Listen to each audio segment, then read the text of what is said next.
Why AP needs Babu. Yes, ట్రెండింగ్లో Babu birthday. Yes. Chandrababu Naidu garu 74వ సంవత్సరంలోకి అడుగుపెట్టారు. అయితే ఆయన 74 సంవత్సరాల వయసు వచ్చినా కానీ ఇప్పటికీ కూడా యువకుల కంటే ఇంకా యాక్టివ్గా పనిచేస్తారు.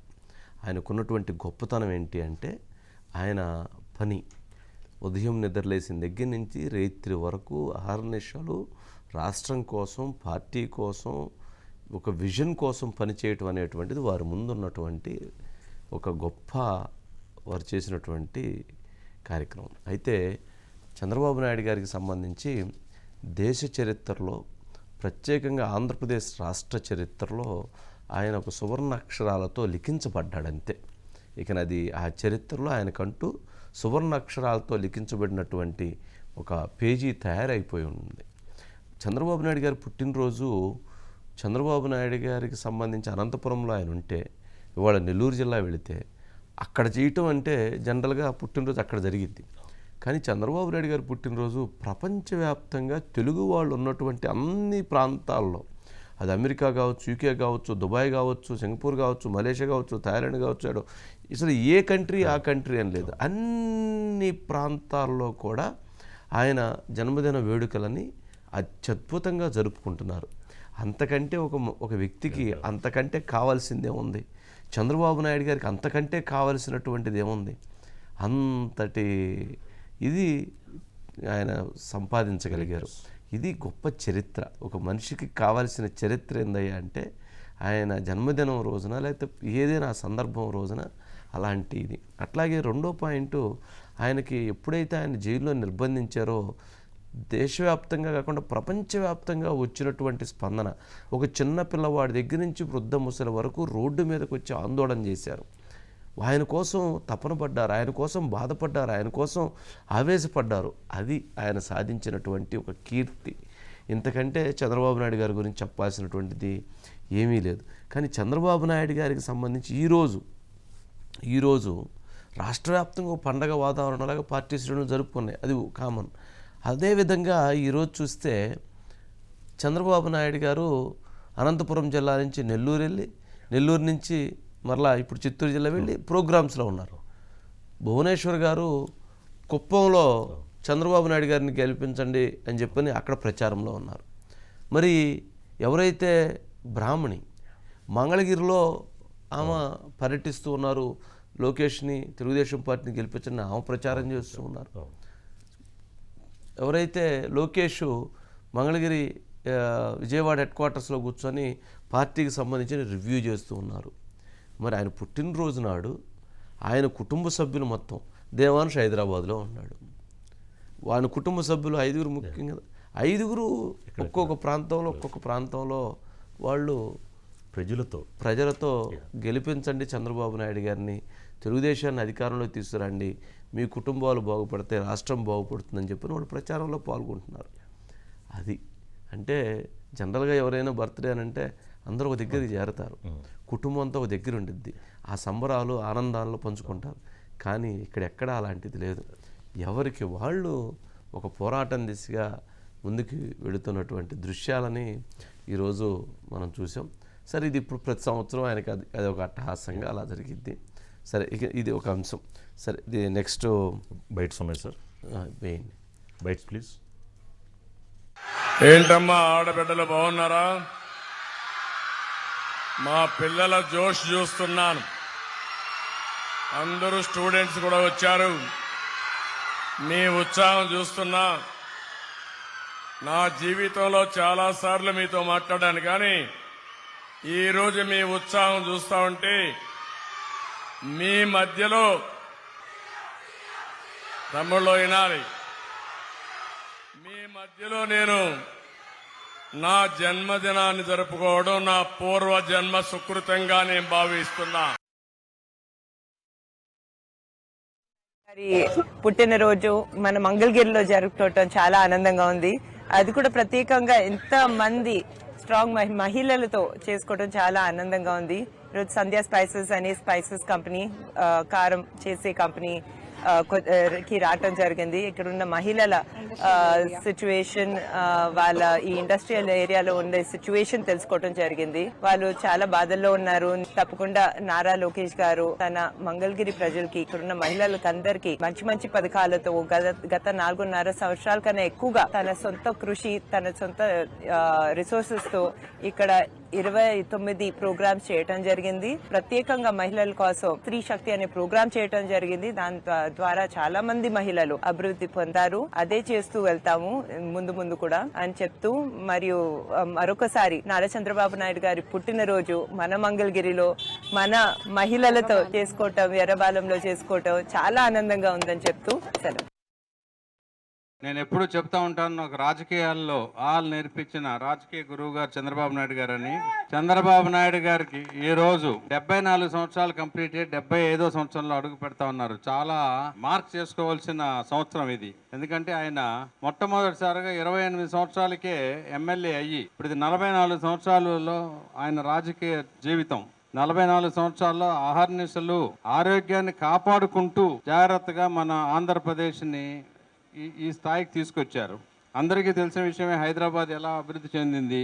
చల్లగా చూసి ఈ రోజున మళ్ళీ ఈ పొత్తు కుదిర్చి పవన్ కళ్యాణ్ గారి సహకారంతో పొత్తు కుదిర్చడం మూలాన మళ్ళీ మనం ఈ అరాచక పాలన పోయి మళ్ళీ రామరాజ్యం తీసుకురావాలి అంటే చంద్రబాబు నాయుడు గారు ముఖ్యమంత్రి అవుతున్నారు. అదృష్టవశాత్తు అక్కడ నరేంద్ర మోడీ గారు ఎన్డీఏ గవర్నమెంట్ ఢిల్లీలో, ఎన్డీఏ గవర్నమెంట్ ఆంధ్రప్రదేశ్లో రానున్నది. కాబట్టి ఆయన ఆరోగ్యం బాగా ఉండాలని చెప్పి భగవంతుని ప్రార్థిస్తూ ఈ రోజు ఆయన పుట్టినరోజు శుభాకాంక్షలు చెప్పుకుంటూ మనం బర్త్డే సెలబ్రేషన్ చేసుకుందాం. Happy birthday to a great leader. Anil ఉన్నారు సార్. ఇంకా subjects right done. Thank you. Next బాబుకి కరోనా కేసులు, అవినాష్కి వివేక కేసులు. ఇంట్రెస్టింగ్ గా నామినేషన్. ఎస్, చంద్రబాబు నాయుడు గారి పైన మొత్తము అంటే అఫిడవిట్లో పేర్కొన్నటువంటి దాంట్లో 24 కేసులు ఉన్నాయి చంద్రబాబు నాయుడు గారి పైన. 24 కేసుల్లో ఆళ్లగడ్డ కేసు ఒకటి, మహారాష్ట్ర బాబ్లీ కేసు ఒకటి, 2 కేసులు పాత కేసులు అయితే, జగన్మోహన్ రెడ్డి గారు అధికారంలోకి వచ్చిన తర్వాత చంద్రబాబు నాయుడు గారి మీద పెట్టినటువంటి కేసులు 22 కేసులు. ఆ 22 కేసుల్లో 5 కేసులు కరోనా టైంలో ఆయన నందిగామ వెళుతూ విక్టరీ చూపించారట.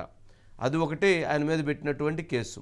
అట్లాగే 5 కరోనా కేసుల్లో ఎక్కడైతే 440K వేరియంట్ చాలా ప్రమాదకరంగా ఉంది, ప్రభుత్వం దాని మీద చర్యలు తీసుకోవాలని మాట్లాడారట. అందుకని దాని మీద ఇంకొక కేసు. మరొకటి ఎక్కడైతే వ్యాక్సిన్ సరైనటువంటి సమయంలో అందించలేకపోతున్నారు, తక్షణం అందించండి అని చెప్పని ప్రజలను రెచ్చగొట్టే విధంగా మాట్లాడారంట. అదొక కేసు. మరొక సందర్భంలో ఎక్కడైతే ఆయన ప్రజలు కలవటానికి వస్తే వాళ్ళతోటి మాట్లాడారట, అంటే మాస్క్ లేకుండా లేదా మాస్క్ లేనటువంటి వాళ్ళతో మాట్లాడారట. అది ఒక కేసు. అంటే 5 కరోనా కేసులు, తుమ్మారని, దగ్గారని, ఏళ్ళు చూపించారని, లేదా చెయ్యి చూపించారని, లేదా ముక్కు చీదారని, ఇట్లాంటి కేసులు 5 కేసులు పెట్టారు. ఇక మిగిలినటువంటి కేసుల్లో 22 కేసులు, ఈ యొక్క 5 కేసులు పోతే మిగిలినటువంటి వాటిలో ప్రభుత్వం పెట్టినటువంటి మరొక కొన్ని కేసులు ఏంటంటే inner ring road case, inner లేదు, రింగు లేదు, రోడ్డు లేదు. అట్లాగే స్కిల్ కేసులో 53 రోజుల పాటు జైల్లో నిర్బంధించారు. అట్లాగే ఎస్సీ ఎస్టీలకు అన్యాయం జరిగిందని case, liquor case, sand case, ఈ విధంగా ఒక 7 కేసులు ప్రభుత్వం నమోదు చేసినటువంటి కేసులు. ఇక మిగిలినటువంటి కేసులు అంగళ్ళు కేసు, అనపర్తి కేసు, ఎక్కడైతే ఆయన మీద రాళ్ళ దాడి చేసి ఆయన మీద పెట్టిన కేసులు, ఎక్కడైతే అనపర్తిలో ఆయన నడుచుకుంటూ వెళ్ళినప్పుడు దాని మీద పెట్టినటువంటి కేసు, ఎక్కడైతే ప్రజలను రెచ్చగొట్టే విధంగా మాట్లాడారని పెట్టినటువంటి కేసులు, ప్రజల్ని ఎత్తి చూపే విధంగా ప్రజల మీద ప్రభుత్వాన్ని విమర్శించే విధంగా పెట్టారనేటువంటి కేసులు కొన్ని కేసులు. ఈ విధంగా 22 కేసులు ఈ ప్రభుత్వం వచ్చిన తర్వాత చంద్రబాబు నాయుడు గారి మీద పెట్టినటువంటి కేసులు. ఇది ఆయన అఫిడవిట్లో పేర్కొన్నాడు. చాలా ఆశ్చర్యకరమైనటువంటి అంశం ఏంటంటే చంద్రబాబు నాయుడు గారి మీద పెట్టినటువంటి 22 కేసుల్లో కూడా అన్నీ చాలా విచిత్రంగా ఉన్నాయన్నమాట. ఇక ఈ కేసుల గురించి మనం ఎక్కువసేపు చెప్పుకోవటం కూడా టైం వేస్ట్. అది చంద్రబాబు నాయుడు గారి మీద పెట్టినటువంటి కేసులు. ఇక కొత్తగా మరి వైఎస్ షర్మిల అఫిడవిట్లో ఆశ్చర్యకరంగా కొన్ని అంశాలు పేర్కొంది. షర్మిల పెట్టినటువంటి కేసు అఫిడవిట్లో 82 కోట్ల రూపాయలు వైఎస్ జగన్మోహన్ రెడ్డి గారి దగ్గర లోన్ తీసుకుందట. వైఎస్ షర్మిల జగన్మోహన్ రెడ్డి గారి దగ్గర వాళ్ళ అన్న దగ్గర 82 కోట్ల రూపాయలు లోన్ తీసుకుందట. 82 కోట్ల రూపాయలు లోన్ తీసుకున్నప్పుడు ఇప్పుడు అన్నని తిట్టడం ఎందుకు, అన్నని వ్యతిరేకంగా ఫైట్ చేయడం ఎందుకు, అన్న 82 కోట్లు ఇచ్చాడు కదా, శుభ్రంగా సర్దుకొని వెళ్ళిపోవచ్చు కదా అని అనిపించింది ఎవరికన్నా కానీ దీంట్లోనే అసలు విషయం అంతా దాగి ఉంది. 82 కోట్లు వాళ్ళ అన్న దగ్గర చేస్తున్నారు. కానీ అత్యంత దారుణమైనటువంటి విషయం ఏంటంటే, అన్యాయమైనటువంటి విషయం షర్మిల చేసింది. భారతి గారి దగ్గర కూడా 19,56,000 రూపాయలు 19 కోట్ల కాక 19 lakhs 19 lakhs అప్పు తీసుకుందంట. 19 లక్షలు అన్యాయం కదా. వదిన దగ్గర డబ్బులు అప్పు తీసుకొని వదినకి ఇవ్వద్దండి షర్మిల? ఇన్ని మాట్లాడుతుందే, ఇన్ని తిడుతుందే, మరి పాపం వాళ్ళ డబ్బులు వాళ్ళకి ఇచ్చి కదా తిట్టాల్సింది. షర్మిల డబ్బులు షర్మిలకి ఇవ్వాలి, జగన్మోహన్ రెడ్డి గారి డబ్బులు ఇచ్చి వాళ్ళని తిట్టవచ్చు. అందుకని వాళ్ళ దగ్గర డబ్బులు తీసుకొని వాళ్ళని తింటారని ఏంటండి షర్మిల అని అనుమానం రావచ్చు, ప్రశ్నలు రావచ్చు. ఇక్కడే అసలు లాజిక్ అంతా ఉంది. ఏంటి అని అంటే, ఇక్కడెక్కడా కూడా ఏదైతే రాజశేఖర రెడ్డి గారు ఉన్నప్పుడు 2004 నుంచి 2009 వరకు సంపాదించినటువంటి ఆస్తుల్లో ఎక్కడా కూడా షర్మిలకి వాటాలు ఉన్నట్టుగా తన అఫిడవిట్లో పేర్కొనలేదు. అప్పుడే ఇందిరా టెలివిజన్ పెట్టారు. మరి ఇందిరా టెలివిజన్లో షర్మిలకి వాటాలు ఉండాలి. ఎందుకంటే ఆ రోజు లంచ్ మీటింగ్లో కేవీపీ రామచంద్రరావు, ఆదిశేషగిరిరావు గారు, విజయలక్ష్మి గారు, రాజశేఖర రెడ్డి గారు, జగన్మోహన్ రెడ్డి గారు, షర్మిల వీళ్ళ 6 ఉన్నప్పుడు జరిగినటువంటి చర్చలో పెట్టినటువంటి ప్రతి కంపెనీలో కూడా షర్మిల ఒక వాటాదారు, జగన్మోహన్ రెడ్డి గారు ఒక వాటాదారు, మేము ఒక వాటాదారులో అని చెప్పున్నారట.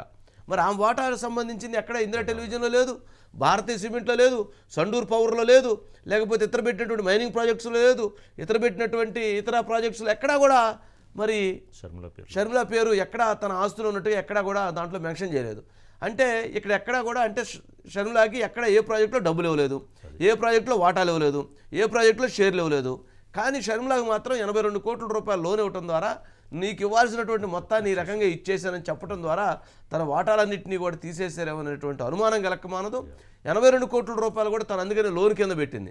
తనకు రావాల్సింది 820 కోట్ల రూపాయలు అయితే 82 కోట్ల రూపాయలు ఇచ్చేసి మొత్తం అయిపోయిందని అంటే కుదరదు కదా. అందుకని తను 82 కోట్ల రూపాయలు లోన్ కింద పెట్టేసి రేపు తను అందుకోసం ఫైట్ చేయడం కోసం ఈ రకంగా మెన్షన్ చేసి ఉండొచ్చు అనేటువంటిది కూడా ఒకటి ఉంది. మరి ఇన్ని సంపాదించినటువంటి జగన్మోహన్ రెడ్డి గారి ఆస్తుల్లో, రాజశేఖర రెడ్డి గారి ఆస్తుల్లో మరి ఎక్కడా కూడా తనకి ఆ వాటాలు వచ్చినట్లుగా కూడా వీటిలో మెన్షన్ చేయలేదు. కాబట్టి ఇదొక ముఖ్యమైనటువంటి అంశం. సరే, 20 లక్షల రూపాయలు సరే అన్నా చెల్లెళ్ళు వాళ్ళిద్దరు ఇచ్చుకుంటారో తిట్టుకుంటారో వాళ్ళిద్దరు ఇష్టం అండి. ఎవరైనా కానీ మరి వదినది డబ్బులు వదినకి ఇవ్వాల్సిందే కదా. అంటే మనం ఊర్లలో చెప్పుకునేటువంటి నీతి. జనరల్గా వదిన దగ్గర తీసుకున్న డబ్బులు లేకపోతే ఇచ్చేయాలి కదా. మరి షర్మిల ఇచ్చేయటం అనేటువంటి ధర్మం. మరి ఇచ్చిద్దా లేదా, అసలు నాకే ఇంత రావాలని చెప్పిద్దా అనేటువంటిది వేరే చూడాల్సినటువంటి అంశం. సరే, ఇక అట్లాగే బ్రదర్ అనిల్ దగ్గర తీసుకున్నట్టుగా లేకపోతే వాళ్ళందరికీ తను 29 కోట్లు బ్రదర్ అనిల్కి ఇచ్చినట్లుగా ఇవన్నీ కూడా చాలా చూపించింది. సరే, తను కొంతమందికి కొన్ని కంపెనీల్లో ఇన్వెస్ట్ చేసినట్టుగా, కొన్ని కంపెనీలకు తను లోన్ ఇచ్చినట్లుగా, తను కొన్ని కంపెనీల్లో లోన్ తీసుకున్నట్టుగా కూడా కొన్ని చూపించింది. సరే, ఇదొక అంశం. ఇక మన ఎవరైతే మరి ఆర్కే రోజాకి 9 కార్లు ఉన్నాయంటండి. 9 అంటే తను చెక్ బౌన్స్ కోసం కూడా కొన్ని ఎదుర్కొంది గతంలో. కానీ ఇప్పుడు ఈ 5 సంవత్సరాల్లో మాత్రం 9 కార్లు, అంటే గతంలో కూడా ఉంటాయి, 9 కార్లు ఉన్నాయంట. ఎవరైతే పెద్దిరెడ్డి రామచంద్రారెడ్డికి ఒక కారు కూడా లేదు. పెద్దిరెడ్డి రామచంద్రారెడ్డికి ఒక కారు కూడా లేదు. ఆయన పేరు మీద లేదు. అది ఆయన పేరు మీద లేదు, ఆయనకి ఉంది వేల కోట్లు ఉంటాయి. రోజాకి మాత్రం 9 కార్లు ఉన్నాయండి. 9 కార్లు తన పేరు మీద ఎందుకు పెట్టుకోలేదు, ఎవరి పేరు మీద పెట్టుకోవచ్చు కదా. తన పేరు మీద పెట్టుకుందట. సరే, ఇవన్నీ ఒకటి కాదు, ఇవాళ అఫిడవిట్లు చూస్తుంటే చాలా ఆశ్చర్యకరంగా ఒక్కొక్కటి చాలా ఆశ్చర్యకరంగా కనపడుతూ ఉన్నాయి. సరే, చూడాల్సిన అంశం. సురేష్ గారు ఏమైనా ఉన్నారా దీంట్లో? సురేష్ గారు ఇంకా రాలేదంట. సరే, ఓకే. ఇది వచ్చారా పవన్ కళ్యాణ్ గారు స్పీచ్ స్టార్ట్ అయిందా? రైట్, నెక్స్ట్ అండి, రాయి దాడిలో వేడని మిస్టరీ. దుర్గారావు ఏమయ్యారు? దుర్గారావు ఎక్కడ? దుర్గారావు 6 రోజులు, ఇవాళ 7వ రోజు అయింది కేసు జరిగి. దుర్గారావుని తీసుకుపోయారు పోలీసులు. తీసుకుపోయి ఇప్పుడు అసలు ఎక్కడున్నారు? పోలీస్ కస్టడీలో అసలు ఇన్ని రోజులు పెట్టుకుంటారండి ఒక వ్యక్తిని. అతని బోండా ఉమామేశ్వరరావు ఏమంటాడంటే, అతను చిత్రహింసలు పెడుతున్నారు, మా పేర్లు చెప్పని అతన్ని దారుణంగా హింసిస్తున్నారు, అసలు ఉంచారా లేకపోతే ఎన్కౌంటర్ చేశారా, అసలు ఏం చేశారు దుర్గారావుని అని ప్రశ్నిస్తున్నాడు. అంటే దుర్గారావుకి సంబంధించినటువంటి దాంట్లో సతీష్ని పెట్టి జైలుకి రిమాండ్ చేశారు.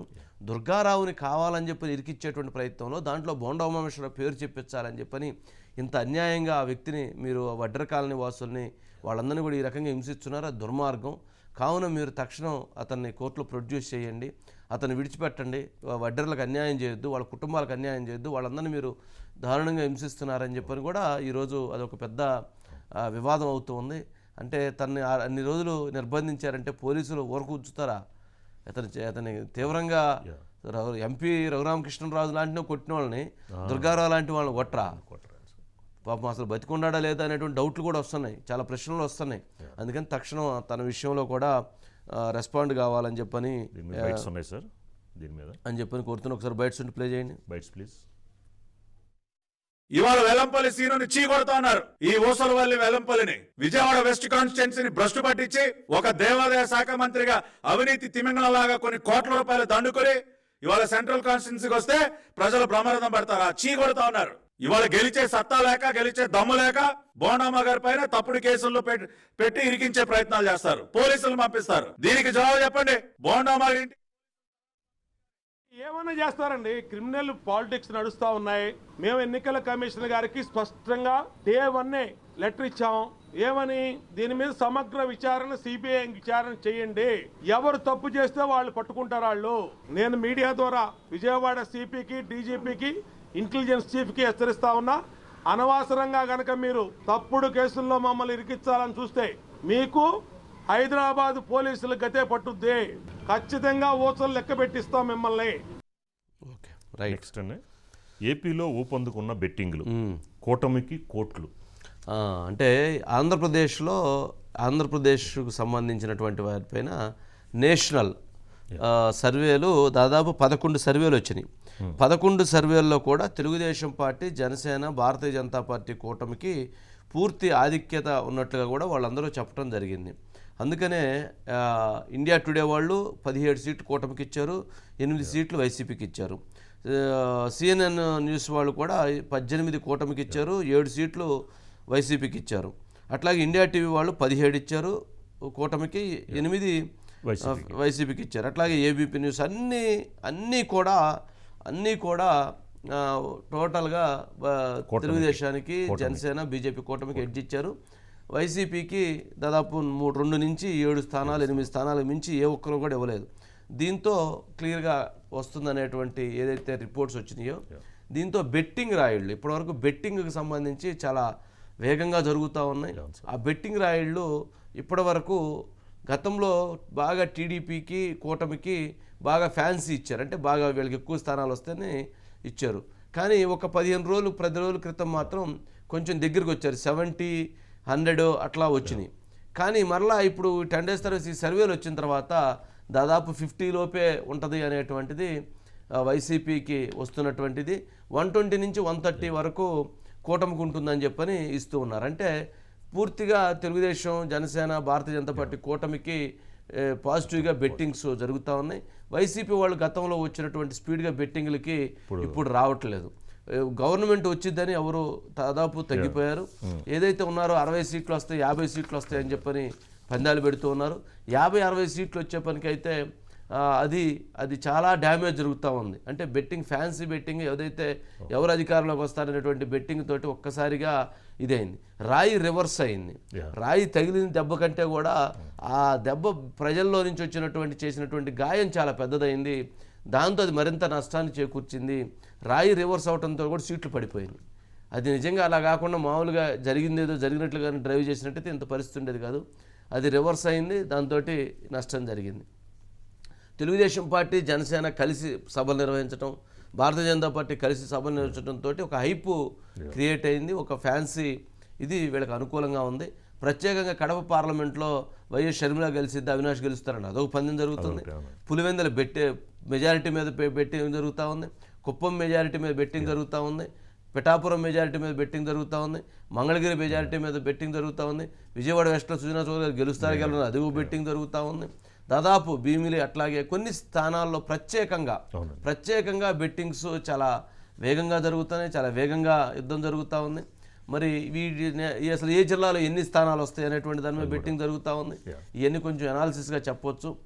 దాని మీద కొంచెం క్లియర్గా కూడా మనం రిపోర్టు 2 రోజుల్లో అసలు ఏ జిల్లాలో ఎట్లా ఇస్తున్నారు, బుకీలు ఎట్టిస్తున్నారు, ఆ బుకీలు ఇచ్చినటువంటి దాంట్లో ఎట్లా జరుగుతుంది, జనరల్గా ఉభయ గోదావరి జిల్లాలో అసలు ట్రెండ్ సెట్ ఎట్లా ఉండిద్ది, అసలు ఎన్ని సీట్లు వస్తాయి వైసీపీకి, ఎన్ని వస్తాయి, ఎన్ని రావు అని, అన్ని వస్తాయి అని, ఎట్లా అదొకటి ఒక విపరీతంగా జరుగుతుంది. అది చాలా నష్టాన్ని చేకూరుస్తున్నటువంటి అంశంగా ఉంది. దానికి సంబంధించి బాబు మాట్లాడుతున్నారంట. ఓకే సరే, పిఠాపురంపై జగన్ ఆపరేషన్, పిఠాపురంపై జగన్ ఆపరేషన్ రెడీ అంటున్న పవన్. సరే, పవన్ కళ్యాణ్ గారే మాట్లాడుతున్నారు కాబట్టి పిఠాపురంలో ఎటువంటి పరిస్థితుల్లో గీతను గెలిపించాలి, లోకల్లో non local, local hero, local ఇదని చెప్పారు కదా, దాని మీద చాలా రివర్స్ అయ్యారు. దీని మీద ఇప్పుడు పవన్ కళ్యాణ్ గారు రాజానగరం నుంచి మాట్లాడుతున్నారు. అక్కడ ప్రచారంలో జరుగుతుంది. ఒకవైపు చంద్రబాబు నాయుడు గారు, ఒకవైపు పవన్ కళ్యాణ్ గారు. ఈ సాయంత్రం అయ్యేటప్పటికి మనకి ఈ టైంకి వచ్చేటప్పటికి వీళ్ళందరూ రెడీగా ఉంటారు. జగన్మోహన్ రెడ్డి గారు సాయంత్రం 6 క్లోజ్ చేసుకుని వెళ్ళిపోతాడు. ఈ టైం అయ్యేటప్పటికి మనం షోలు చేసుకునే టైంలో వీళ్ళు వచ్చి మాట్లాడుతూ ఉంటే మనం ఏమైనా ఇవ్వాలా వద్దా, ఇవ్వకుండా ఏమైనా కుదరదు, ఏంటిది ఏదైనా ఉంటే ఎర్లీగా పెట్టుకోమని చెప్పాలండి. ఇవన్నీ మనకేడండి, మనం చెప్పాల్సింది చెప్పాలి కదా. సరే, ఏం చేస్తాం, పవన్ కళ్యాణ్ గారు మాట్లాడుతున్నారు కాబట్టి వారి కోసం పవన్ కళ్యాణ్ గారు లైవ్ తీసుకోండి రాజానగరం నుంచి. మన రాజమండ్రి పార్లమెంట్ అభ్యర్థిగా భారతీయ జనతా పార్టీ అధ్యక్షురాలుగా శ్రీమతి దగ్గుపాటి పురంధేశ్వరి గారు పోటీ చేస్తూ ఉన్నారు. వారికి నా హృదయపూర్వక నమస్కారాలు. అలాగే గాజు గ్లాస్ జనసేన రాజానగరం ఎమ్మెల్యే అభ్యర్థిగా గాజు గ్లాస్ గుర్తు మీద శ్రీ బత్తుల బలరామకృష్ణ గారు పోటీ చేస్తున్నారు. వారికి నా హృదయపూర్వక నమస్కారాలు. టీడీపీ తూర్పుగోదావరి జిల్లా అధ్యక్షులు కెఎస్ జవహర్ గారికి మనస్ఫూర్తిగా నా హృదయపూర్వక నమస్కారాలు. అలాగే రాజానగరం టీడీపీ ఇన్ఛార్జ్ శ్రీ బొడ్డు వెంకటరమణ చౌదరి గారికి నా హృదయపూర్వక నమస్కారాలు. శ్రీ చిట్టూరి రవీంద్ర గారికి, శ్రీ భారతీయ జనతా పార్టీ జిల్లా అధ్యక్షులు శ్రీ బొమ్మల దత్తు గారికి, బీజేపీ ఇన్ఛార్జ్ నీరుకొండ వీరన్న చౌదరి గారికి మనస్ఫూర్తిగా నా హృదయపూర్వక నమస్కారాలు. ఇక్కడికి వచ్చిన నాన్నదమ్ములకి, మాడపడుచులకి, మక్క చెల్లెళ్ళకి, దారి పొడవున హారతులిస్తూ నిరాజనాలు పలికిన మా చిట్టి తల్లులకి, మబ్బుల్లో పరిగెత్తే పిడుగుల్లాంటి మా జన సైనికులకి, కదం తొక్కే వీర మహిళలకి నా హృదయపూర్వక నమస్కారాలు. ఈ కార్యక్రమాన్ని సామాజిక మాధ్యమాల్లో వీక్షిస్తున్న పెద్దలందరికీ, మీడియా అధిపతులందరికీ, పాత్రికేయులందరికీ నా హృదయపూర్వక నమస్కారాలు.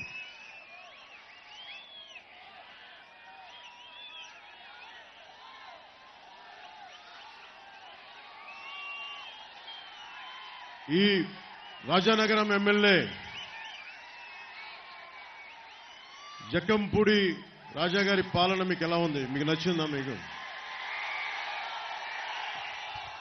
ఒకసారి ఆయన గురించి మాట్లాడబోయే ముందు నాకు సమస్య ఏంటో చెప్తాను. చాలా మంది వైసీపీ నాయకుల్లో నా అభిమానులు ఉన్నారు. సినిమా పరంగా నేనంటే ఇష్టపడేవాళ్ళు, హీరోగా అంటే నేను ఇష్టపడేవాళ్ళు. కానీ ఎంత నా అభిమానులైనా, ఎంత నన్ను అభిమానించే వాళ్ళైనా దేశానికి, సమాజానికి విఘాతం కలిగిస్తూ అడ్డగోలుగా ప్రకృతి వనరులను దోచేస్తూ ఉంటే, స్కాములు చేస్తూ ఉంటే నా అభిమానులు అయినప్పటికీ కూడా వ్యక్తిగతంగా నేను గౌరవిస్తానేమో కానీ పొలిటికల్గా వారితో నేను విభేదిస్తాను. సో మీకు జక్కంపూడి రాజా గారికి ఇబ్బందులు ఉన్నాయి రాజానగరంలో, అది మీరు ఒప్పుకున్నారా? జక్కంపూడి రాజా గారి పెద్ద కుటుంబం, వాళ్ళు రామ్మోహన్ రావు గారికి మీద నాకు చాలా అపారమైన గౌరవం ఉంది, వారి కుటుంబం మీద గౌరవం ఉంది. కానీ దురదృష్టవశాత్తు మన రాజానగరం స్కాములకి, మనకి గంజాయికి, ఇసుక దోపిడీకి రాజధాని అయిపోయింది. రాజానగరం బ్లేడు బ్యాచ్ అంట. మనం ఇదివరకు బ్లేడ్ బ్యాచ్ అంటే నేను హైదరాబాద్ ఓల్డ్ సిటీలో విన్నామండి, వస్త్రా తీసుకుని ఇలా కట్ చేస్తారని. అంటే సరైన పాలకుణ్ణి మనం ఎన్నుకోకపోతే ఈ రోజున ఆ హింసాత్మక సంస్కృతి పచ్చటి తూర్పుగోదావరి జిల్లాలో కూడా వచ్చేసింది. దీనికి ఒకటే ఒక మందు, ఎన్డీఏ కూటమి ప్రభుత్వంలోకి రావటం, వైసీపీ గూండాల తాట తీసేయడం.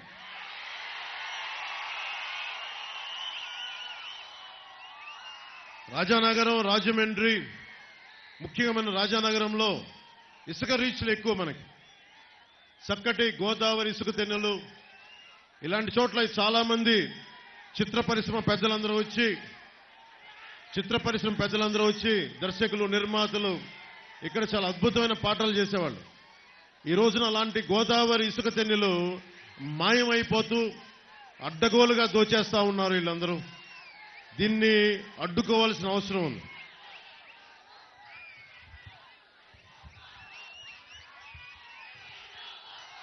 మీ ఉత్సాహం, మీ అరుపులు, మీ కేకలు ఇవన్నీ కూడా మీరు మీ భవిష్యత్తును దృష్టిలో పెట్టుకొని నేను రాజకీయాల్లోకి వచ్చాను. మీ భవిష్యత్తును దృష్టిలో పెట్టుకొని నేను మీకు ఒక బలమైన భవిష్యత్తు ఇవ్వడానికి నేను ముఖ్యంగా ఉభయ గోదావరి జిల్లాల్లో మనకి మోర్ దాన్ 27% కొన్ని నియోజకవర్గాల్లో నెంబర్ 1 స్థానంలో ఉండి కూడా జనసేన ఎక్కడ నెగ్గాలో కాదు, ఎక్కడ తగ్గాలో తెలియాలి. ఎందుకు ఇది పెట్టుకున్నానంటే, మళ్ళీ ఇంకొకసారి వైసీపీ ప్రభుత్వాన్ని మనం ఎఫోర్డ్ చేయలేం. వైసీపీ పాలన ఇంకొకసారి వస్తే సర్వనాశనం అయిపోతుంది ఆంధ్రప్రదేశ్. ఒక్కడు ఇంతమంది యువతున్నారు, పారిశ్రామిక వాడుందా, ఇక్కడ మనకు ఒక ఇండస్ట్రియల్ కారిడార్ ఉందా? మొన్న వేశారు 2003లో, ఒక సంవత్సరం క్రితం అప్పుడేశారు ఒక శంకుస్థాపన రాయి.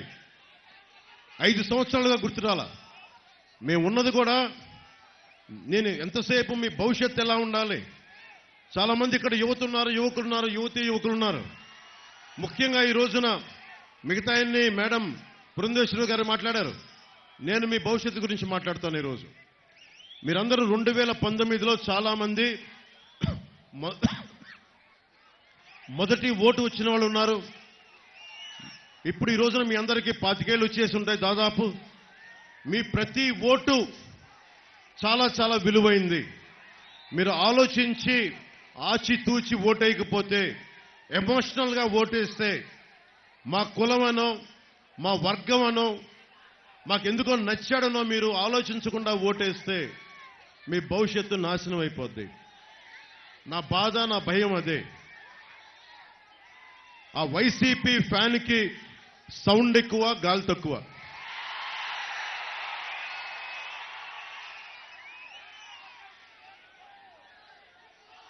జగన్కి ఈ మధ్యన నన్ను మాటలు ఎక్కువ తిట్టేస్తా ఉన్నాడు పాపం. కంట్రోల్, నేను ఏమనుకుంటాను, జగన్కి నన్ను తిడుతుంటే నాకు చాలా కోపం వచ్చేస్తా అనుకుంటాడు.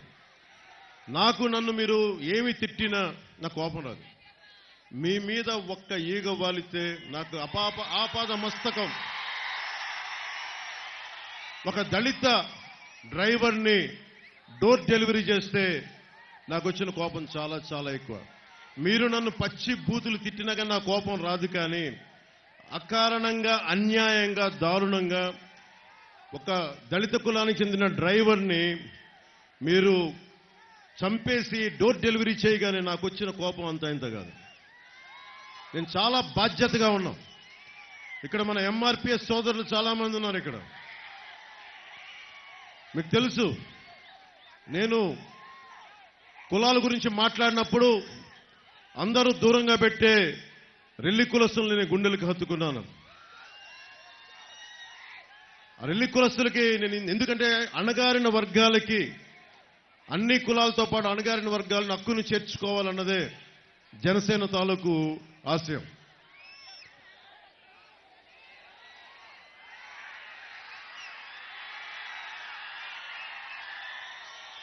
రాజానగరం అనగానే నాకు వచ్చింది, నేను చూసింది జిల్లాలోనే, ఆంధ్రప్రదేశ్లోనే అతి ఎక్కువ గంజాయి వ్యాపారం, అతి పెద్ద బెట్టింగ్ ర్యాకెట్లు, 3 ఇళ్ళు తీసుకొని మరి ఇక్కడ మనకి బెట్టింగ్ నడుపుతారంట.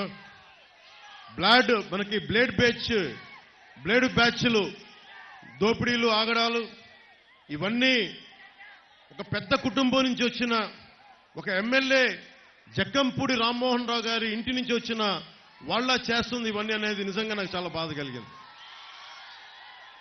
జక్కంపూడి రామ్మోహన్ రావు గారి కుటుంబం నుంచి వచ్చి వాళ్ళ బిడ్డలు ఇంకెంత ఉన్నతంగా ఉండాలి. వాళ్ళు కూడా బ్లేడ్ బ్యాచ్లు మెయింటైన్ చేసి, గుండా బ్యాచ్లు మెయింటైన్ చేసి, వాళ్ళు కూడా గంజాయిని ఎంకరేజ్ చేసి, వాళ్ళు కూడా ఇసుక స్కాములు చేసి, వాళ్ళు కూడా ఆ స్థాయికి చేస్తే మనం ఎవరికి వెళ్తాం? ఎటువైపు చూస్తాం? ఎవరి దగ్గరికి వెళ్ళి మన అభ్యర్థి అనుకుంటాం? మన నేలలో పుట్టి పెరిగినోడు, మనకు అండగా నిలబడేవాడు, ఈ రోజు నుంచి వచ్చిన కౌలు రైతుల కష్టాలకు నేను అండగా ఉన్నానని చెప్పి నాకు సాయం నిలబడ్డవాడు, మన బలరామకృష్ణుడు అంటే శ్రీకృష్ణుడు అన్నగా విన్నాం. అలాంటి బలరాముడు రాజానగరానికి అండగా ఉన్నాడు. బలరామకృష్ణుడు పెద్దంటి వ్యక్తి కాదు, కింద నుంచి పైకి వచ్చినవాడు, ఒడిదుడుకులు ఎదుర్కొంటున్నవాడు, అండగా నిలబడేవాడు. అందుకనే నా మొట్టమొదటి నేను అనౌన్స్ చేసిన సీటు రాజానగరం అనౌన్స్ చేశాను.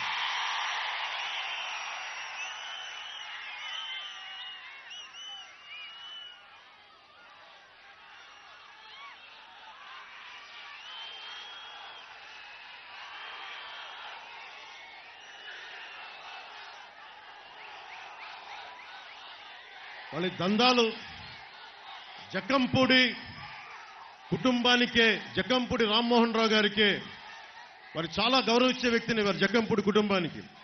కానీ వారి పిల్లలు అంటే చెడు సావాసం ఎలా ఉంటుందంటే, జగన్ సావాసం చేస్తే జక్కంపూడి గారి పిల్లలు కూడా పాడైపోరంటానికి ఇదే నిదర్శనం. గాదాల్లో 46 ఎకరాలు లేఅవుట్ వేశారు, రాజానగరంలో 30 ఎకరాలు లేఅవుట్ వేశారు, రాజమండ్రి ఎయిర్పోర్ట్ దగ్గర 72 ఎకరాలు లేఅవుట్ వేశారు. వీటికి లేఅవుట్ వేయకూడదని మీరు అనొచ్చు, వేయడం తప్పు కాదు.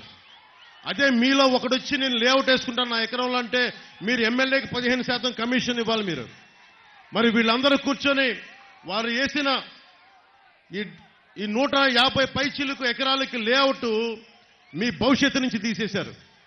మీ ఇండస్ట్రియల్ ఇన్ఫ్రాస్ట్రక్చర్ పెట్టాల్సిన పెట్టుబడి, మీ విద్యలకి పెట్టాల్సిన పెట్టుబడి, ఇవన్నీ కూర్చొని కరెంటు, రోడ్లు, ఇన్ఫ్రాస్ట్రక్చర్ అంతా వాళ్ళు గవర్నమెంట్ డబ్బు తీసుకుంటే మనం ట్యాక్స్ కట్టిన డబ్బులతో వేసుకున్నారు. చివరికి ఎంత దౌర్భాగ్యం అయిపోయిందంటే నన్నయ్య యూనివర్సిటీ వీసీ పదవికి కూడా కొన్ని కోట్లు ఇస్తే గాని పదవి రాలా.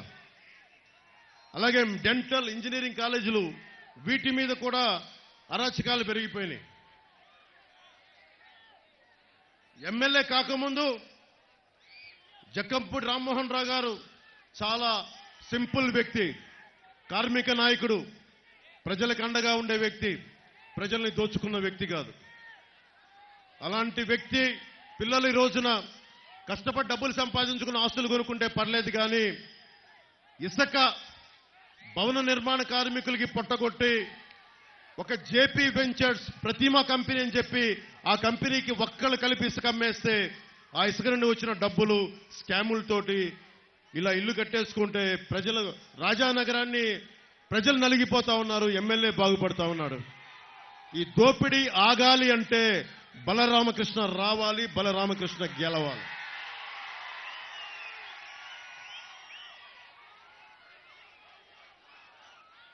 ముఖ్యంగా మన కోరుకొండ మండలంలోనే ప్రభుత్వం కోసం, ప్రభుత్వం చేత 600 ఎకరాలు కొనిపించారు. 15 లక్షలు ఎకరం అయితే దాని 45 లక్షల నుంచి 60 లక్షల దాకా విలువ కట్టి ప్రభుత్వం చేత కొనిపి, అది మనం కష్టపడి సంపాదించుకున్న డబ్బు, మనం ట్యాక్సులు కట్టిన డబ్బు. అది స్థలం యజమానులకి 20 లక్షలు ఇచ్చి బ్యాలెన్స్ వీళ్ళు తీసుకున్నారు. ఎందుకు ఎవ్వరూ ఉండలేని తీర ప్రాంతానికి రక్షణగా ఉండే మడ అడుగు ఆవ భూములను కూడా 40 లక్షలకి అమ్మేశారు. నిజంగా విలువైన ప్లాట్లు ఉన్న చోట వాళ్ళ బినామీల పేర్లు తీసుకున్నారు, వాళ్ళ బినామీల మీద తీసుకున్నారు. ఎక్వైర్ చేసిన 600 ఎకరాల్లో ఇంకా 150 ఎకరాల్లో ఇంకా వీళ్ళు కూర్చొని వ్యవసాయం మొదలు పెడతా ఉన్నారు. ల్యాండ్ ఎక్విజిషన్ యాక్ట్ కేంద్రం నుంచి వచ్చిన నివేదికలో ల్యాండ్ ఎక్విజిషన్ యాక్ట్ అత్యంత దుర్వినియోగం అయిన నియోజకవర్గంగా రాజానగరం ఉంది. దానిని మన నాయకులు బత్తుల బలరామకృష్ణ గారు సరి చేస్తారు. ఇసుక మాఫియా రోజుకి పాలసీ వచ్చాక ఒకటే ట్రాక్ షీట్ మరీ పెట్టుకొని రోజుకి వందలాది లారీలతో ఒక అక్రమ వ్యాపారం. కేవలం ఇసుక వ్యాపారాల మీదే 100 కోట్లు సంపాదించారు. ఈ 100 కోట్లు స్థానిక ఎమ్మెల్యే తీసుకున్నారా, వైఎస్ జగన్ తీసుకున్నాడా, అది వాళ్ళిద్దరి మధ్య ఒప్పందం, అది మనకు తెలియదు. అది మొన్నే తోట త్రిమూర్తులు గారి ఇష్యూ చూసాం. 28 సంవత్సరాల క్రితం దళితులకి శిరోముండనం చేయిస్తే మళ్ళీ అలాంటి సంఘటన ఈ రోజున మళ్ళీ మనకి కొంతకాలం క్రితం రాజానగరంలో జరిగింది. తప్పులు చేస్తే కోర్టులు శిక్ష విధించడం, పోలీస్ స్టేషన్లో కంప్లైంట్లు ఇవ్వడం వేరే, కానీ చట్టాన్ని మనం చేతుల్లోకి తీసుకొని అగౌరవపరచటం, వారి మీద దాడులు చేయటం ఇది నిజంగా అనైతికం. అందుకని ఇది పోవాలి, ఇలాంటి అరాచకాలు పోవాలంటే బత్తుల బలరామకృష్ణ గారు ఎమ్మెల్యేగా గెలవాలి.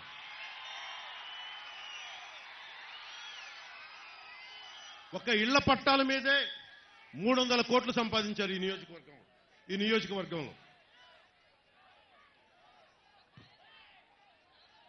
బ్లేడు బ్యాచ్ల్ని, స్కాములు చేసే వాళ్ళని, కర్ణాటక నుంచి వచ్చిన ఒక ఐపీఎస్ ఆఫీసరు అందరిని నియంత్రణ చేస్తే ఆయన్ని ఇబ్బందులు పెట్టి ఆయన ఇక్కడి నుంచి పంపించే వరకు ఊరుకోలేదు.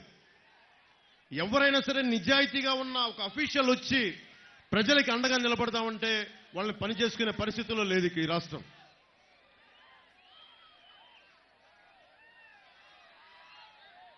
ఒక ఇరిగేషన్ అసిస్టెంట్ ఇంజనీర్ మీద దాడి చేశారు. అధికారులు కంప్లైంట్ ఇస్తే ఒక్కళ్ళు దాని మీద చర్య తీసుకోవాలి. మనం కొండలు, వాగులు, వంకలు మన సంపదది. కొండలు, కోనలు, వాగులు, వంకలు మన సంపదది. దాన్ని ఎవడు ధ్వంసం చేయడానికి లేదు. మన రాజానగరంలోనే కేశవరం, కోటి, మునగాల, కాటవరం, కూనవరం, నాగంపల్లి, రాజానగరంలో కొండల్ని అడ్డదిడ్డంగా తవ్వేశారు. కొండల తాలూకు అందాన్ని తీసేశారు. గ్రావెల్లు, మట్టి, రాళ్లు ఇష్టం వచ్చినట్టు అమ్మేసుకున్నారు.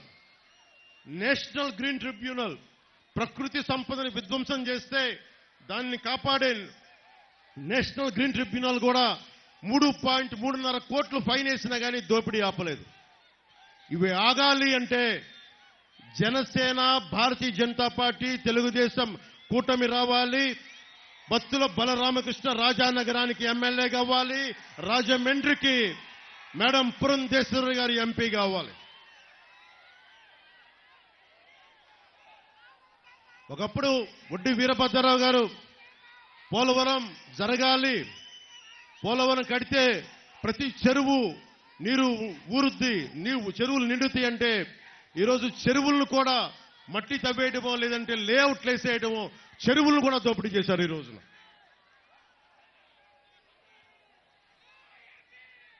ప్రతిసారి ఎవరో మాట్లాడతా నేను కులాలను దాటి ఆలోచించేవాడిని, రెల్లి కులాన్ని ఇంత గుండెల్లో తీసుకున్నవాడిని. సినిమాల్లోకి రాకముందు అన్ని మతాలు సమానం అంట జానీ అని చెప్పి ఒక క్రిస్టియన్ యువకుడు కథ తీసిన వాడిని.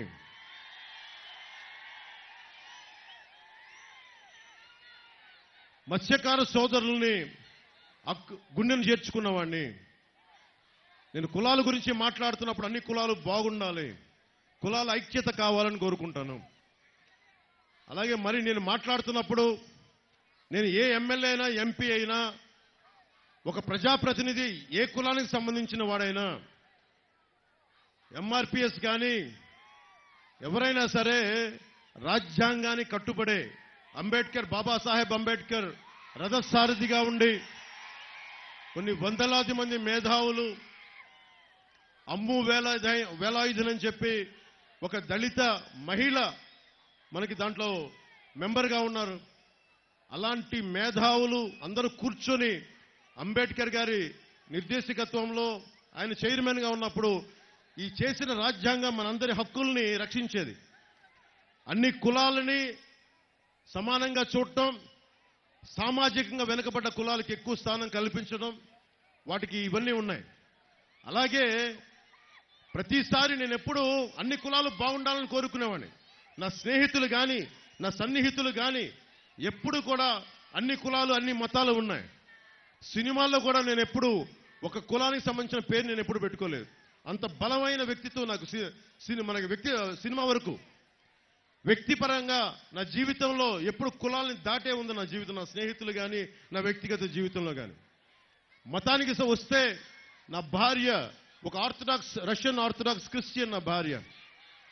మొన్న ఈ మధ్యన వైసీపీ నాయకులు మాట్లాడుతున్న దృష్టికి పట్టుకొచ్చారు. సామాజిక మాధ్యమాల్లో నరేంద్ర మోదీ గారి ఫోటో వేసి, చంద్రబాబు గారి ఫోటో వేసి, నా ఫోటో వేసి ఒకటే చెప్తా ఉన్నారంట, వీళ్ళు వస్తే చర్చిలకు ఇబ్బంది అవుద్ది అని అంటే ఒకటే చెప్తా ఉన్నా. నేను సినిమాలని ఆ రోజున ఏవాసించే నేను జానీ అనే సినిమా తీయడానికి ఓట్లు పడతాయనా? లేదు. సమాజం అందరూ బాగుండాలి. ఎంతసేపు హీరోలు ఒక మతం నుంచే కాదు వేరే మతం నుంచి రావాలని కూడా ఆలోచించాను. అందుకే జానీ అని పెట్టాను దానికి.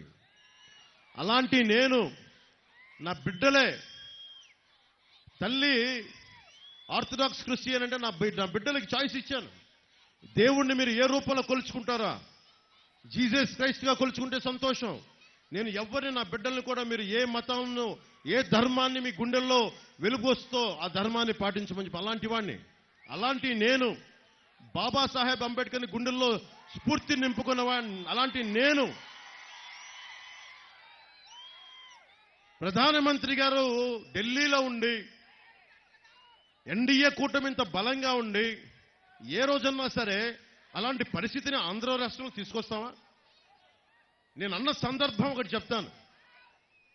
ఒక చర్చికి వెళ్ళి జీసస్ క్రైస్ట్ని కొలుస్తూ ఒక చర్చికి వెళ్ళి అక్కడ హిందూ ధర్మాన్ని మీకు ప్రచారం చేయడం తప్ప కదా మీరు చెప్పండి.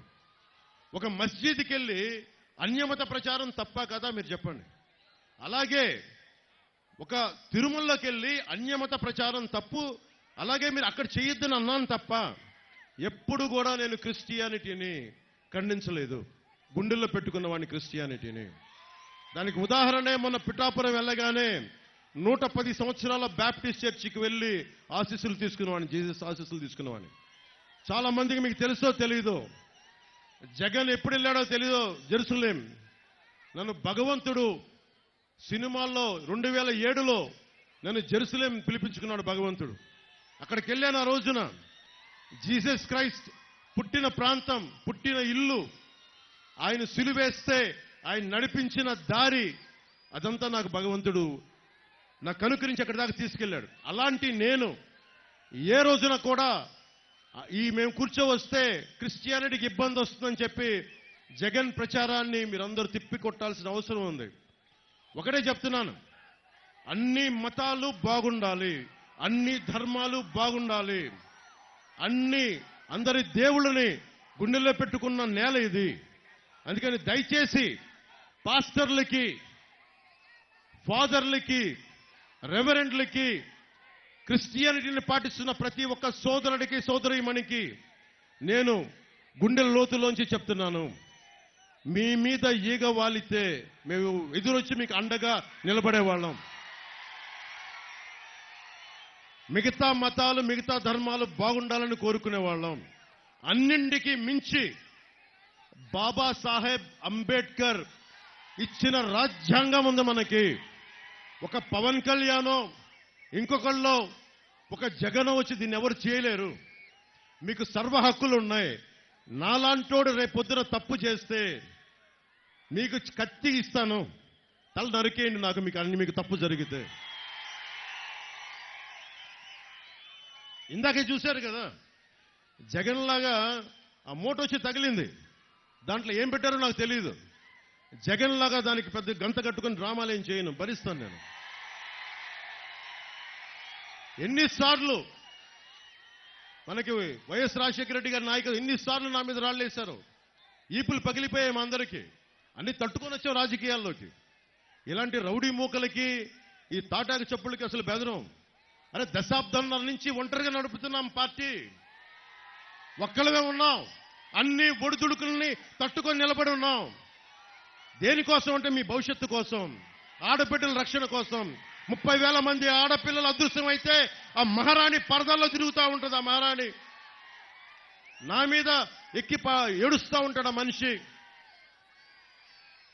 ఏదైనా మాట్లాడితే కడప కోర్టుకెళ్ళి మరి బాబాయ్ గారి గురించి మాట్లాడద్దంటారు. సరే, నేను వైఎస్ వివేకానంద రెడ్డి గురించి మాట్లాడను, వారి హత్య గురించి మాట్లాడను, కత్తిపొట్ల గురించి మాట్లాడను అని సభాముఖంగా నేను తెలియజేసుకుంటున్నాను. జక్కంపూడి రాజా గారు కాపు కార్పొరేషన్ కానీ చైర్మన్, కాపు కార్పొరేషన్ చైర్మన్ గా ఉన్నప్పుడు అందరూ కూర్చొని నన్ను కాపుల చేత తిట్టిస్తారు. మిగతా కులాల చేత తిట్టించలేకపోయారు నన్ను, ఒక కాపుల చేత ఎందుకు తిట్టిస్తారు నన్ను? నేను అన్ని కులాలని గుండెల్లో పెట్టుకునేవాడిని. అంటే మీరు నా అభిమానుల్లో పాయికరావుపేటలో పోరాట యాత్ర అప్పుడు నా కోసం తోరణాలు కడతా 2 బిడ్డలు చనిపోయి వాళ్ళ ఇళ్ళకెళ్తే ఒక రూమ్ ఇల్లు లోపలికి పోతే నేను అడిగాను, నా అభిమానులు చనిపోయారని చెప్పి తలా నేను కొన్ని లక్షలు డబ్బులు ఇచ్చాను. బాధ కలిగింది. చూస్తే ఒకళ్ళు శెట్టిపల్లి కులానికి చెందిన అభిమాని, ఇంకొకళ్ళు రజక కులానికి చెందిన అభిమాని. అలాంటి నేను కులాలను దాటే మాట్లాడతాను. కాపు కులం కార్పొరేషన్ గురించి కూడా మాట్లాడుతున్నానంటే ఈ రోజున అన్ని కులాలతో పాటు కాపులకు అన్యాయం జరిగితే కాపుల గురించి ఖచ్చితంగా మాట్లాడతాం.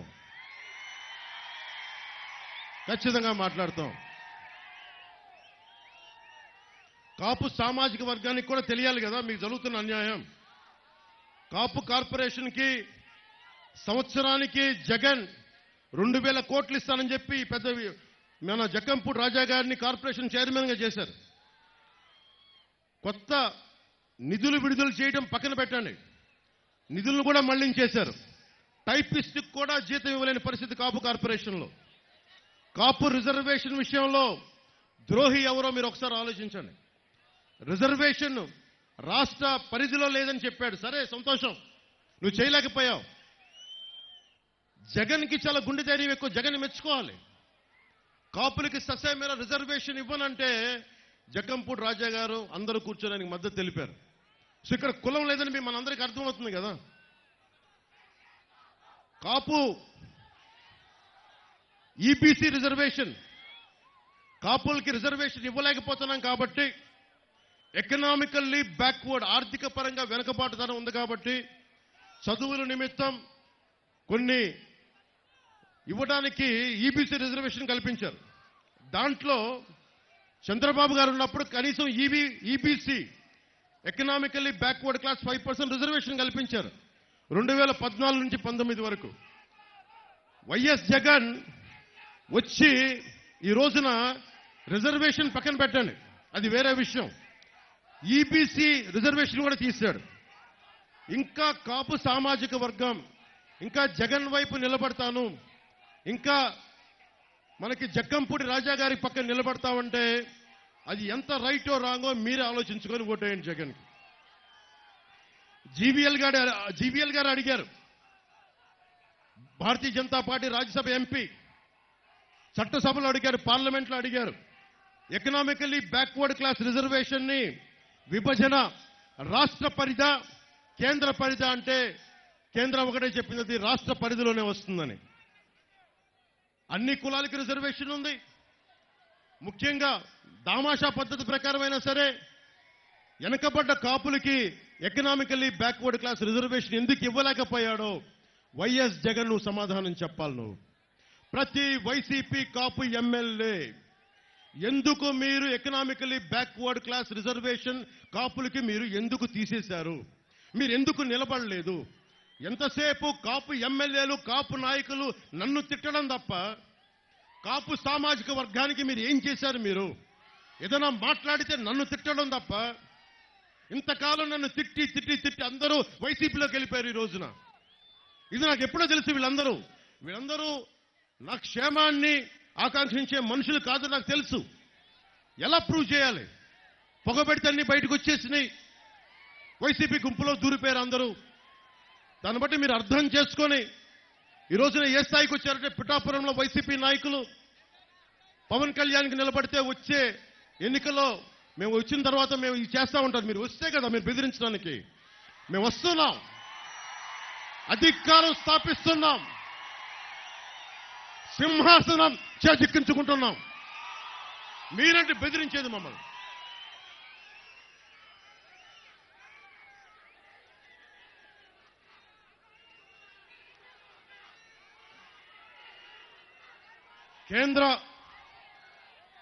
కేంద్ర ప్రభుత్వం ఎందుకు మేడం పురంధేశ్వరి గారిని రాజమండ్రి ఎంపీగా మనం గెలిపించుకోవాలి? ఇందాక బత్తుల బలరామకృష్ణ గారు చెప్తా ఉన్నారు.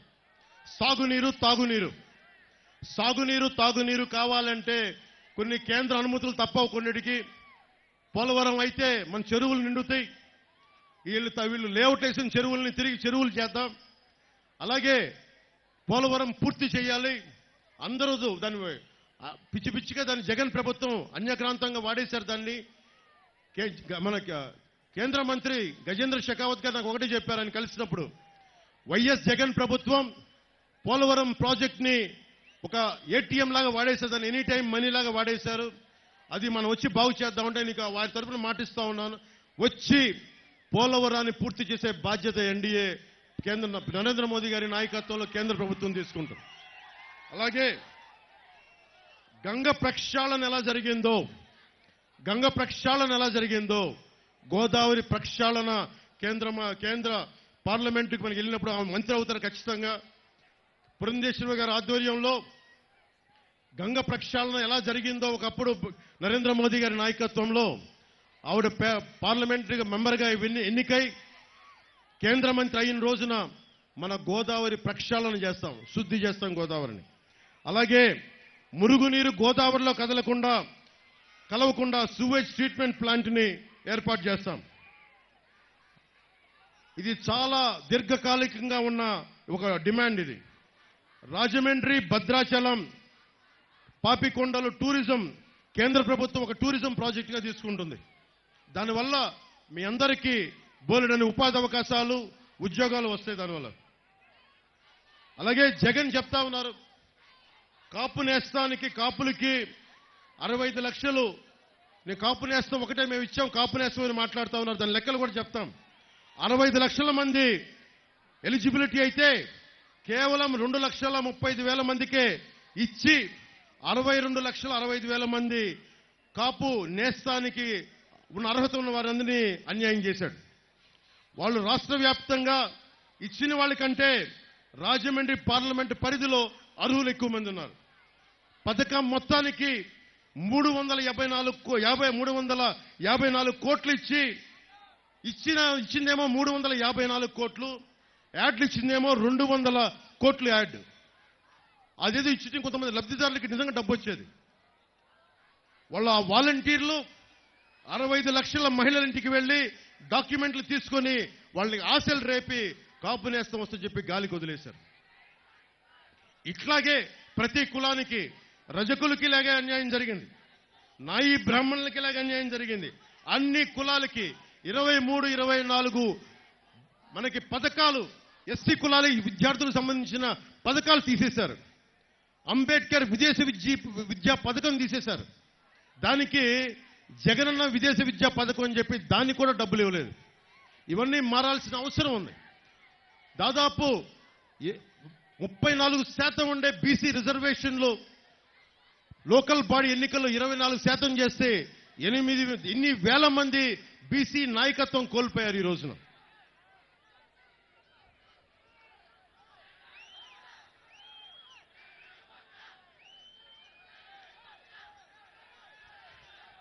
మీరు జగన్ యువత కూడా చెప్తా ఉన్నా,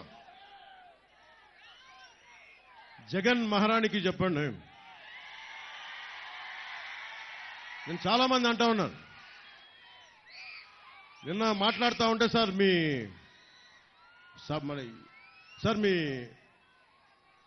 నాలుగో పెళ్ళాన్ని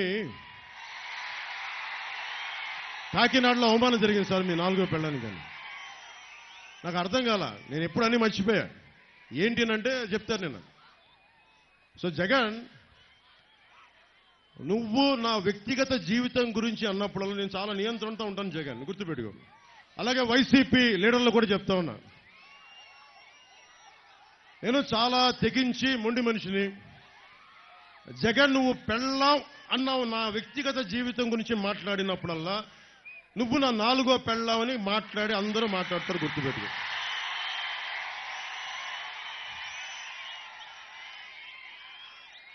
మనం మాట్లాడితే అంట నేను కూర్చోబెట్టి నియోజకవర్గాల్లో మారుస్తా ఉంటాను. మరి నువ్వెందుకు మార్చావు? నువ్వు 70 మంది ఎమ్మెల్యేలకు ఎందుకు మార్చావు? ఎక్కడో నెల్లూరులో ఉన్న వ్యక్తిని తీసుకెళ్లి నరసరావుపేట ఎంపీకి ఎందుకు పెట్టావు నువ్వు? అంటే నీకో న్యాయం, మాకో న్యాయమా? మీకున్న మీరు యువత, మీ అందరికీ ఒకటే చెప్తా ఉన్నా, మీకు ఒక పాస్పోర్ట్ రావాలి అంటే పోలీస్ వెరిఫికేషన్ ఉండాలి. మీ మీద పోలీస్ కేసు ఉంటే మీకు ఉద్యోగాలు ఇవ్వరు. పాస్పోర్ట్ రావాలంటే పాస్పోర్ట్ రాదు. మీకు చిన్నపాటి కేసు ఉంటే విదేశాలకు వెళ్ళనివ్వరు ఒకవేళ పాస్పోర్ట్ ఉన్నా. అలాంటిది మిమ్మల్ని, మీ భవిష్యత్తుని నిర్దేశించే వ్యక్తి 5 సంవత్సరాలుగా బెయిల్ మీద ఉన్నాడు. 5 సంవత్సరాలు. ఖైదీ నెంబర్ 6093 మీ ముఖ్యమంత్రి. 38 కేసులు, 38 అవార్డులు లాగా 38 కేసులు. 16 నెలలు ఆ చెంచల్ కూడా చెల్లపల్లి జైల్లో చెప్పకూడదన్న వ్యక్తి మనకి నీతులు బోధిస్తుంటాడు వచ్చి. ప్రతి జగన్ బతికి ఎలాంటిదంటే ప్రతి శుక్రవారం రాగానే వణుకొస్తా ఉంటుంది, ఈ రోజు ఎలా ఎగ్గొట్టాలి అని.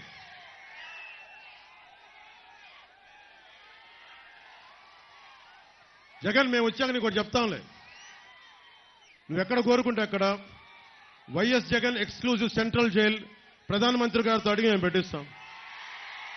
ప్రధానమంత్రి గారు ఒకటే చెప్పారు మొన్న, బర్మార్ జిల్లా రాజస్థాన్లో ఒకటే మాట అన్నారు, కరప్ట్ చేసినోడు ఎవడైనా సరే జైలుకు పంపించడం ఖాయం అని. మొన్న అదే ట్వీట్ చేశారు. మీరు కరప్షన్ చేశారు జగన్, వైసీపీ నాయకులు. మోడీకి గ్యారంటీ అని చెప్పారు మోడీ గారు. మోడీ గ్యారంటీ. తప్పులు చేశారు మీరు, అరాచకాలు చేశారు, అవినీతి చేశారు. మిమ్మల్ని మోడీ గ్యారంటీతో జైలుకి పంపించడం ఖాయం మిమ్మల్ని.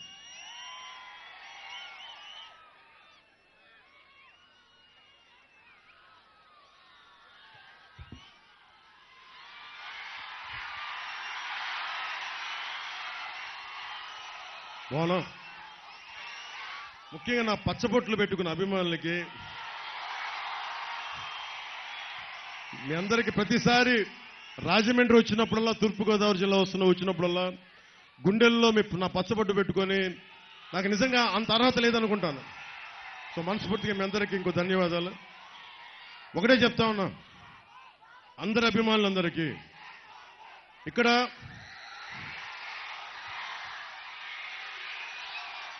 మెగాస్టార్ చిరంజీవి గారు అభిమానులు ఉన్నారు,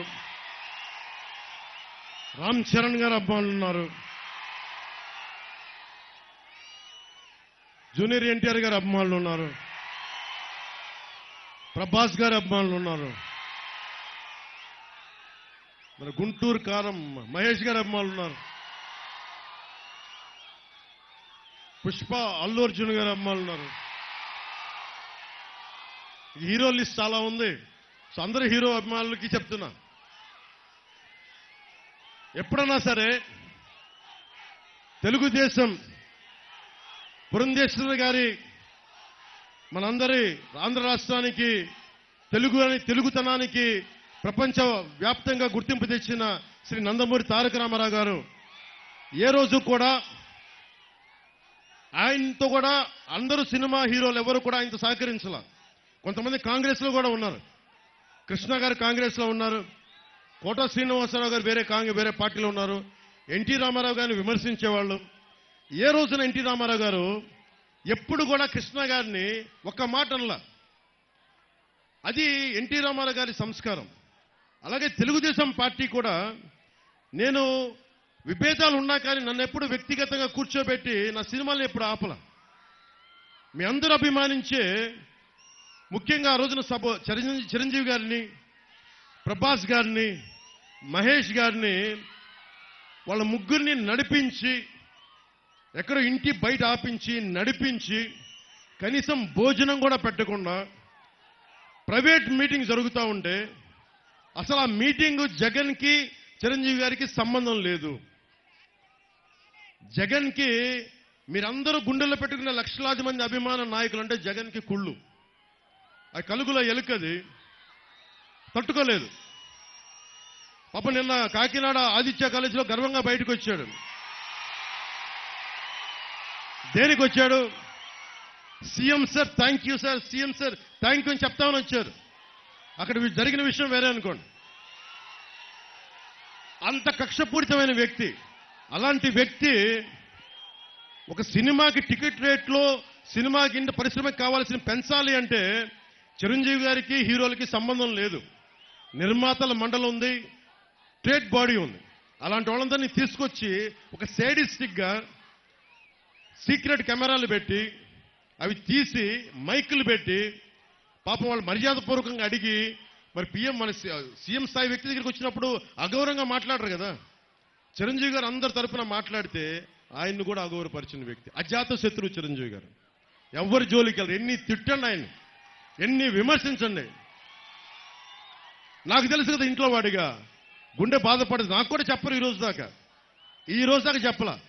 అలాంటి అజాత శత్రువుని కూడా ఇతను కించపరిచిన వ్యక్తి. జక్కంపూడి రాజా గారికి ఒకటే చెప్తున్నా, మా భీమ్లా నాయక్ సినిమాలకి పాపం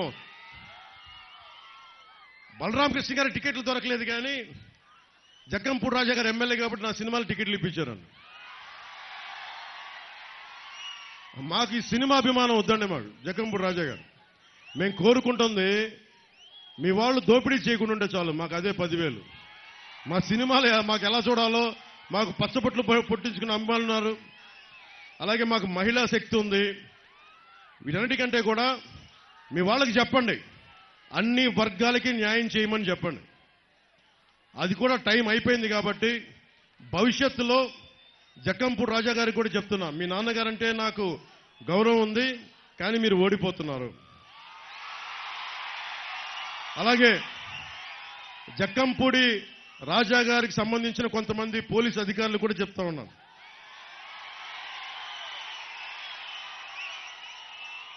నాకు పోలీస్ శాఖ అంటే చాలా గౌరవం. నాకు జక్కంపూడి రాజా గారికి అండగా ఉండి జన సైనికుల్ని, తెలుగుదేశం కార్యకర్తల్ని, నాయకుల్ని, భారతీయ జనతా పార్టీ కార్యకర్తల్ని ఏడిపిస్తున్న పోలీస్ అధికారులకి నేను విన్నవించుకుంటా ఉన్నా, దయచేసి మీరు ఇలాంటి ఇబ్బందులు పాలు చేయకండి.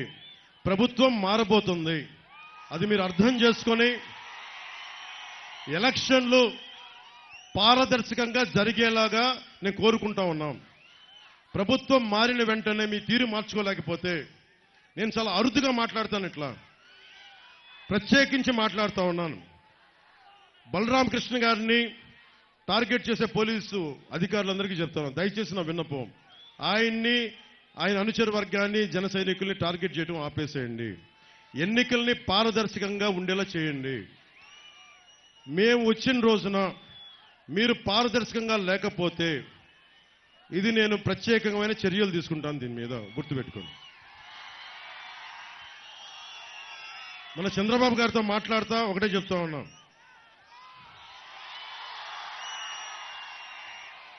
మీరు ప్రతి ఇంటికి వచ్చి కుల గణాంకాలు తీసుకుంటారు.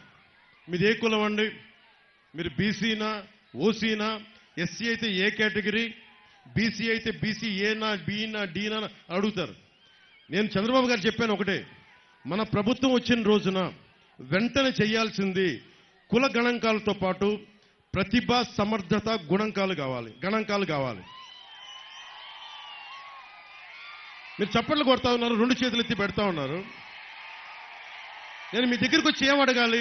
మీ కులంతో పాటు నీకు ఏం చెయ్యాలని ఉంది? నీ అభిరుచి ఏంటి? నీకు ఏది ఇష్టం, ఏది ఇష్టం కాదు? ఎలాంటి ప్రతిభ కావాలి? ఎలాంటి స్కిల్ డెవలప్మెంట్ కావాలి? నీకున్న బాధ ఏంటి? నీకున్న అభిరుచి ఏంటి? దానికి తగ్గట్టుగా స్కిల్ డెవలప్మెంట్ కావాలి. 2047కి భవిష్యత్తు మీదే. కానీ మీరు భవిష్యత్తు రేపొద్దున ఓటు వేసేటప్పుడు మీరు చాలా ఆలోచించే ఓటేయండి. నన్ను ఎందుకు నమ్మాలో కూడా చెప్తాను మీకు. దశాబ్దం మీరందరూ యువత, విద్యార్థులు, ఆడపడుచులు, యువతులు, ఓటమి అనేది మీ అందరికీ తెలుసు. పరీక్షలో ఫెయిల్ అవడం అనేది తెలుసు. కానీ నేను సాలిడ్ స్టార్డమ్ ఉండి, మిగతా హీరోలంత పెద్ద హీరోని కాకపోవచ్చు, కానీ మీ గుండెల్లో ఉన్నంత స్థానం నాకు ఉంది. అది కాదన్నారు కదా.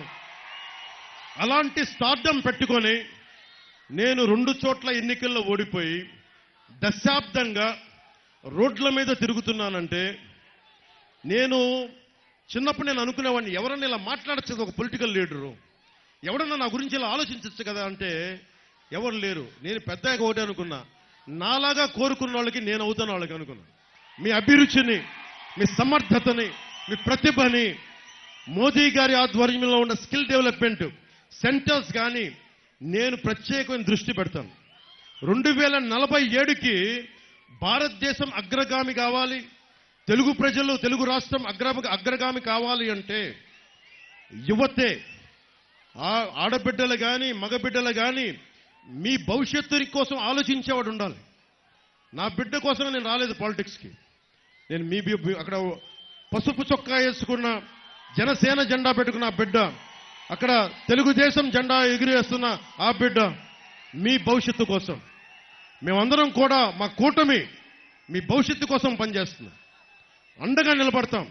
రైతాంగానికి కానీ, బీసీలకు కానీ, ఎస్సీ కులస్తులకు కానీ, మైనారిటీలకు కానీ అందరికీ కూడా మతానికి, జాతికి, ప్రాంతానికి అతీతంగా నేను మీకు అండగా నిలబడతాం. మేమందరం మేడం పురంధేశ్వరి గారు కానీ, బత్తుల బలరామకృష్ణ గారు కానీ, మన తెలుగుదేశం నాయకులు జవహర్ గారు కానీ, చౌదరి గారు కానీ, భారతీయ జనతా పార్టీ నాయకులు కానీ మేమందరం కూడా, ఎందుకంటే ఒక వ్యవస్థ నడపాలంటే ఒక నాయకత్వపు సమూహం కావాలి.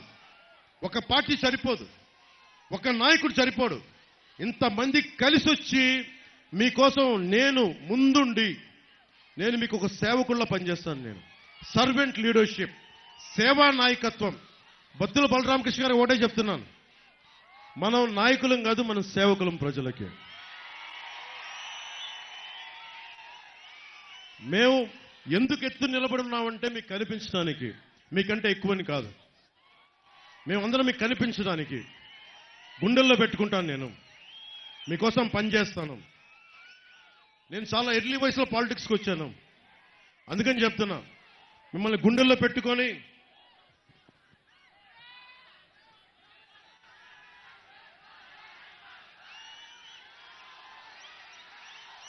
అలాగే నాకు మన కోరుకొండ నుంచి ఒకటి ఇచ్చారు. నాకు కోరుకొండలో భూములు, ఇండ్ల స్థలాలు రిజిస్ట్రేషన్ లేవని చెప్తా ఉన్నారు నా దగ్గరికి.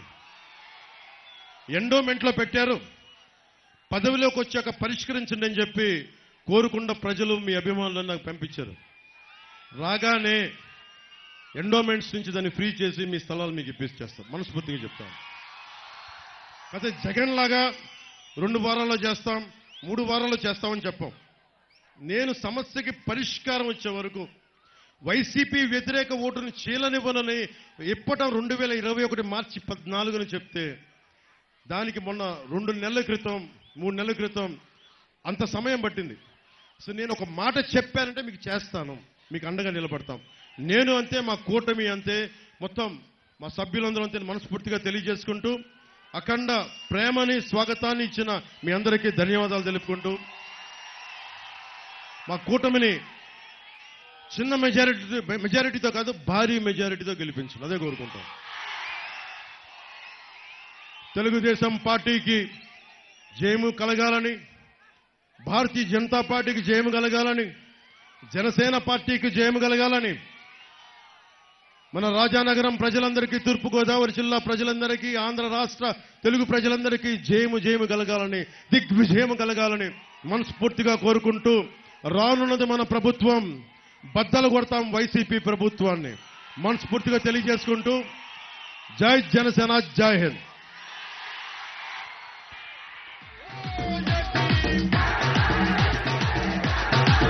ఖాయంగానే నేను ఆలోచించేది, నేను ఉన్నా లేకపోయినా తెలుగు జాతి నెంబర్ 1 గా ఉండాలి. నేను చనిపోయిన తర్వాత కూడా మీ గుండెల్లో నన్ను పెట్టుకునేట్టుగా పనులు చేయాలనే ఒకే ఆలోచన, వేరే ఆలోచన ఏమీ లేదు.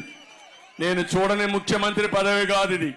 14 ఏళ్లు ముఖ్యమంత్రిని, పెద్ద రాష్ట్రానికి ముఖ్యమంత్రి 9 ఏళ్లు, కేంద్రంలో ఆ రోజుల్లోనే ప్రభుత్వాలు ఏర్పాటు చేయడంలో ప్రముఖ పాత్ర వహించిన వాడిని నేను.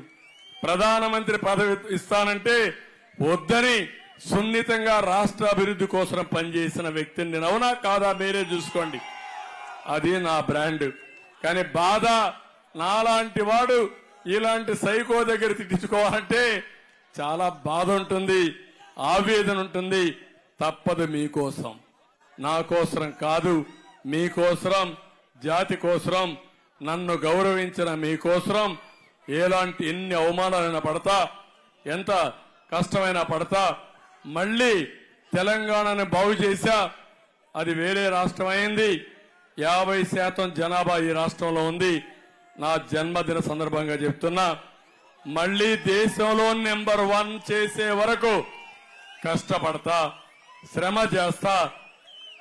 నాకు ఆ నమ్మకం కూడా ఉంది. అయితే మీరందరూ నిండు మనసుతో ఆశీర్వదించి 2019లో కూడా తెలుగుదేశం పార్టీ అధికారంలోకి వచ్చుంటే ఈ పార్టీకి ఎక్కడికో వెళ్లిపోయి ఉండేవాళ్ళం. అక్కడ బ్రేక్ రివర్స్ వెళ్ళిపోయింది. ఈ ముఖ్యమంత్రి రివర్స్ పాలనకి రివర్స్ టెండరింగ్ అని చెప్పి పాలనే రివర్స్ తీసుకెళ్లిపోయాడు. ఇప్పుడు మళ్ళీ దానికి బ్రేక్ చేసి నేను first gear, second gear, third gear పెంచి మళ్ళా రాష్ట్రాన్ని అభివృద్ధి చేయాలి. ఆ తర్వాత ఆటోమేటిక్ గేర్లో పెట్టాలి. అది పెట్టినప్పుడు ఎవరు ఇంక స్టాప్ చేయలేరు. ఇప్పుడు డ్రైవర్లెస్ కార్లు వచ్చాయి, గేర్లెస్ కార్లు వచ్చాయి, ఆటోమేటిక్ డ్రైవింగ్ వచ్చేస్తా ఉంది.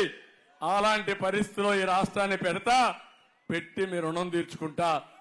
నేను ఒకటే కోరుతున్నా, ఇప్పుడు కూడా ఎండలు కూడా లెక్క పెట్టుకోకుండా తిరుగుతున్నానంటే ఒకే పట్టుదల, ఈ రాష్ట్రాన్ని కాపాడకపోతే, మళ్ళీ ఇతను మోసం చేసి మిమ్మల్ని గాని మళ్ళా తీసుకుపోతే ఎవ్వడు ఈ రాష్ట్రాన్ని మళ్ళా కాపాడలేమనేది ఏకైక ఆలోచన. అందుకే నాకేమాత్రం అనుమానం లేదు, 100% ఎన్డీఏ ప్రభుత్వం వస్తుంది. రాష్ట్రంలో, కేంద్రంలో 2 ప్రభుత్వాలు వస్తాయి. 2 ప్రభుత్వాలు వచ్చి మళ్ళీ రాష్ట్రాన్ని గాడి తప్పిన పరిపాలన ఘాట్లో పెడతాం. నేను, జనసేన, బీజేపీ 3 పార్టీలు చెప్పి తెలియజేసుకుంటూ ఇప్పుడు మిమ్మల్ని అందరినీ ఒకటే కోరుతున్నా, ఆదిమూలం, కోనేటి ఆదిమూలం, ఎవరికైనా అనుమానం ఉండొచ్చు ఆయన వైఎస్ఆర్ కాంగ్రెస్ పార్టీ నుంచి వచ్చాడు కదా అని. ఒకటే చెప్తున్నా, తెలుగుదేశం పార్టీ కార్యకర్తలందరికీ నేను అన్ని ఆలోచించాను. ఒక దుర్మార్గుణ్ణి నువ్వెంత అంటే నువ్వెంత అని ఎదురిచ్చిన వీరుడు, తిరుగుబాటు చేసిన వ్యక్తి ఆదిమూలం. ఎంపీ సీట్ ఇస్తానంటే నీ ఎంపీ నాకొద్దు, నీ పార్టీ నాకొద్దని తిరుగుబాటు చేసి ముఖం మీద చెప్పిన వ్యక్తి ఆదిమూలం అని చెప్పి నేను మీకు తెలియజేస్తున్నా. అక్కడే నేను ఆలోచించాను. ఆలోచించిన తర్వాత నాకు అనిపించింది, శభాష్, ఒక ఎస్సీ ఒక ధైర్యంగా ముందుకు పోయాడు. ఒకప్పుడు నా దగ్గరనే పెరిగాడు, తిరుగుబాటుకు నాంది పలికాడు. కాబట్టి శభాష్ అనే ఉద్దేశంతో నేను ఒకటే ఆలోచించా, ఆదిమూలానికి నేను దండేశానని చెప్పి నేను మీకు అందరికీ తెలియజేస్తున్నా. మిమ్మల్ని కూడా అడిగానా లేదా? అడిగితే అందరూ ఒప్పుకున్నారా లేదా? మెజారిటీ ఒప్పుకున్నారు. అది చూసిన తర్వాత చేశాను. అంత మునుపైతే హేమలత గారు కూడా బాగా పనిచేశారు. వారికి కూడా హామీ ఇచ్చా, మిమ్మల్ని చూసుకుంటాను. రాజశేఖర్ లాస్ట్ టైం పోటీ చేశాడు. ఆయనకు కూడా చెప్తున్నా, ఇక్కడుండే కార్యకర్తలందరికీ, నాయకులకు కార్యకర్తలు చెప్తున్నా, ముందు మారిగా మనకి ఎక్కడ డివిజన్ ఉండకూడదు. ఈ రాష్ట్రాన్ని కాపాడుకోవాలి. ఒకవేళ ఎవరన్నా మా వాళ్ళు అటు ఇటు వచ్చినా మీరు మాత్రం సహకరించద్దండి. ఒకే దారి, ఆ దారి ఆదిమూలం గెలుపు. సిద్ధమా తమ్ముళ్ళు అని మిమ్మల్ని అడుగుతున్నా, సిద్ధమా ఆడబిడ్డలని అడుగుతున్నా. మళ్ళీ సత్యవేణు ఘాట్లో పెట్టే బాధ్యత నాది. రెండో వ్యక్తి వరప్రసాద్ గారు, ఆయన కూడా మోసపోయి ఉపయోగించుకున్నంత వరకు ఉపయోగించుకుని అక్కడి నుంచి యూజ్ అండ్ త్రో పాలసీని పంపించేశాడు. నేను అడుగుతున్నా, వరప్రసాద్ చెడ్డవాడే, ఓకే నువ్వు అనుకుంటున్నావు. జగన్మోహన్ రెడ్డి నీ పెద్దిరెడ్డి మంచోడా? నీ పెద్దిరెడ్డి మంచోడా అని అడుగుతున్నా. నీ Tirupati red sandal smuggler Bhaskar Reddy మంచోడా అని అడుగుతున్నా. కొడుక్కి చంద్రగిరి ఇచ్చావు, అతనికి ఒంగోలు ఇచ్చావు. ఈరోజు నువ్వు ఎర్ర చందనం దొంగ వ్యాపారం చేసే వ్యక్తికి చిత్తూరు ఇచ్చావు. నీకు సిగ్గుందా? అంటే వాళ్ళు రెడ్లు కాబట్టి ఇచ్చావు, ఈయన ఎస్సీ కాబట్టి ఇవ్వలేదు, అంతే కదా? అంటే ఏంటి లాజిక్? ఏంటి? నువ్వు సామాజిక న్యాయం గురించి మాట్లాడతావా? అంటే వాళ్ళు కూడా మళ్ళా రెడ్లని కాదు, అది కూడా గుర్తుపెట్టుకోండి. ఏ రెడ్డికి లాభం జరగలా. ఇక్కడ కూడా సత్యవేడులో తెలుగుదేశం పార్టీకి వెన్నెముక రెడ్లే, అవునా కాదా అని అడుగుతున్నా మిమ్మల్ని. ఆ రెడ్లకి న్యాయం జరిగిందా? ఎవ్వరికి జరగల. కానీ ఒక 5 మందికి చెంచాదారులకో దళారులకు మంచి జరిగితే అందరికీ జరిగినట్టు కాదు తమ్ముళ్ళు. అదే నా బాధ అంతా. అందుకే ఈరోజు వరప్రసాద్ గారు ఎన్డీఏలో ఎంపీగా పోటీ చేస్తున్నాడు. బీజేపీ అధికార పార్టీ ఢిల్లీలో. ఇక్కడ మీరు బటన్ నొక్కితే ఆ బటన్ ఢిల్లీ పార్లమెంటుకి వెళుతుంది. వరప్రసాద్ గారిని కమలం పువ్వు పైన ఓటేసి గెలిపించండి. రేపు కేంద్ర సహకారం కూడా ఉంటే ఇక్కడ పరిశ్రమలు తీసుకొచ్చి రాష్ట్రంలో ఆదిమూలం, కేంద్రంలో వరప్రసాద్ ఇద్దరు ఉంటే నేను ఎప్పటికప్పుడు వీళ్ళిద్దరి సహకారంతో ఈ సత్యవేడును బ్రహ్మాండంగా అభివృద్ధి చేస్తామని మీ అందరికీ హామీ ఇస్తున్నా. అందుకే క్లాక్ టవర్ సాక్షిగా సత్యవేడులో మిమ్మల్ని అడుగుతున్నా, 2 బటన్లు నొక్కాలి. ఒత్తుత్తి బటన్లు కాదు. జగన్మోహన్ రెడ్డి మారిగా బటన్ నొక్కతాడు, మీ అకౌంట్కి డబ్బులు రాదు. నాటకాలు వేస్తాడు, నాటకాలు రాయడు, డబ్బులు